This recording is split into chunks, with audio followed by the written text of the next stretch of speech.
Friends, तो welcome back to my new vlog. आप सभी का मेरे एक और नए व्लॉग में स्वागत है। तो आप लोगों की पढ़ाई कैसी चल रही है? उम्मीद करती हूँ कि आप लोग सब बहुत ही मन लगाकर पढ़ाई कर रहे होंगे और अपने लक्ष्य को लेकर एकदम केंद्रित हैं कि हाँ, हमें इस बार एग्ज़ाम को निकालना ही है।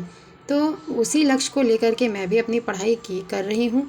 पर देखिए क्या है कि आप जब तक आप अपना पढ़ाई कर रहे होते हैं तो आपको कुछ बीच बीच में अपने आप को चेक करने की भी ज़रूरत होती है, क्योंकि हम पढ़ाई तो कर रहे हैं पर पता नहीं है कि क्या है कैसे है। ठीक है, हम करते चले जा रहे हैं। देखिए, सिलेबस कंप्लीट कर लेना और उसके बाद सारी चीज़ों को एक बार पढ़ लेना, 2 बार पढ़ लेना, पर हम उसमें कितने माहिर हो गए इस चीज़ को चेक करने की बहुत ज़्यादा ज़रूरत होती है।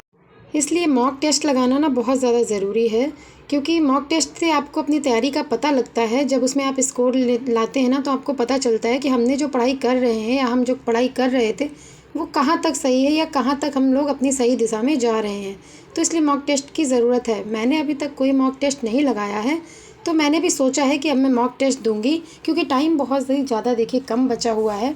और जैसे कि मेरा पीजीटी बायोलॉजी का है तो उसका एग्ज़ाम तो जून में है, अभी अपने पास 2 महीने हैं, पर ये 2 महीने कब निकल जाएंगे हमें पता भी नहीं चलेगा। इसलिए मैं सोच रही हूँ कि मैं मॉक टेस्ट अपना देना शुरू कर दूँ, ताकि हमारे पढ़ाई की कितनी गहराई है हमको वो चीज़ समझ में आ जाए। जब उसमें स्कोरिंग होगी ना, तो हमको समझ में आएगा कि हाँ, हम सही तरीके से कर भी रहे थे या नहीं। तो इसलिए अपने आप को चेक करने की बहुत ही ज़्यादा ज़रूरत होती है, और इसलिए मॉक टेस्ट की भी बहुत ही ज़्यादा ज़रूरत है। तो अगर आप लोगों में से किसी को भी कुछ भी आइडिया हो मॉक टेस्ट के बारे में, तो ज़रूर मुझे बताइएगा कि कहाँ से लेना सही रहेगा, कहाँ से नहीं लेना सही रहेगा। मैं तो सोच रही हूँ कि 2 महीने के लिए जो 2 महीने का टाइम बचा उसमें मैं मॉक टेस्ट देना अपना शुरू कर दूँ। तो फ्री मॉक टेस्ट जो मिलता है, कहाँ से मिलता है, क्या मुझे भी कोई आइडिया नहीं है। तो आप लोगों के पास अगर कोई आइडिया है तो प्लीज़ मुझे ज़रूर बताइएगा। और मैं अभी तो बस प्रैक्टिस सेट से ही अपना काम कर रही थी, और प्रैक्टिस सेट से ही अपने प्रैक्टिस कर रही थी, और अपने जो PYQ हैं बस उनको लगा रही थी। और अपनी नोट्स तो मैंने बहुत ही अच्छे से बनाई है। देख सकते हैं आप लोग कि देखिए, मैंने एक एक चीज़ ही बहुत ही ज़्यादा डिटेल में लिखी है। शॉर्ट नोट्स बना करके अब मैं पढ़ूँगी, और सोच रही हूँ शॉर्ट नोट्स भी बना के पढूँ और अपना मॉक टेस्ट भी लगाऊँ।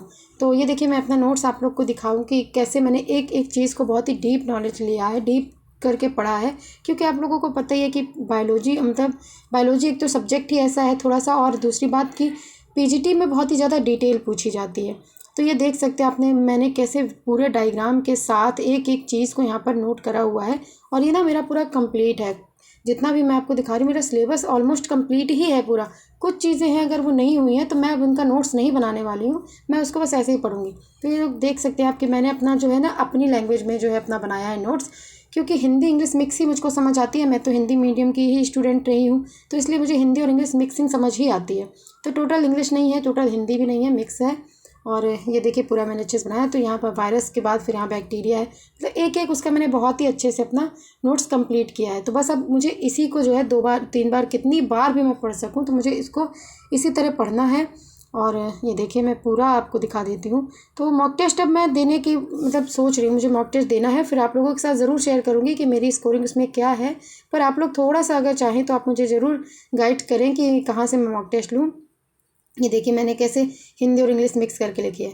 वो हिंदी मीडियम में ना ये प्रॉब्लम होती ही है कि टोटली इंग्लिश आप भी नहीं लिख सकते, टोटल हिंदी भी समझ नहीं आती है। तो ये देखिए मैं मतलब जो पहले नोट्स दिखा रही थी उसमें टेरिडोफाइटा तक ही आया था मेरा, और यहाँ पर मैंने अपना जिम्नास्टिक स्टार्ट किया है। तो ये देखिए फिर उसके बाद शाम को मैं गई थी मंदिर थोड़ा सा सुकून लेने, क्योंकि पूरी नवरात्रि में शाम को ना दिन में ना रात में मैं मंदिर नहीं जा पाई थी। तो यहाँ थोड़ी देर के लिए मंदिर गए, सुकून लिया। उसके बाद पूरी नवरात्रि तो ख़त्म हो गए, व्लॉग आएगा बाद में आप तक पहुँचेगा। तो अगर आप लोगों को मेरे ब्लॉग से थोड़ी सी भी हेल्प मिलती है या कुछ भी आपको सीखने को मिलता है, अगर अच्छा लगता है, तो प्लीज़ मेरे ब्लॉग को लाइक शेयर सब्सक्राइब ज़रूर कीजिएगा। तो मिलती हूँ नेक्स्ट ब्लॉग में, तब तक के लिए बाय बाय, जय माता दी।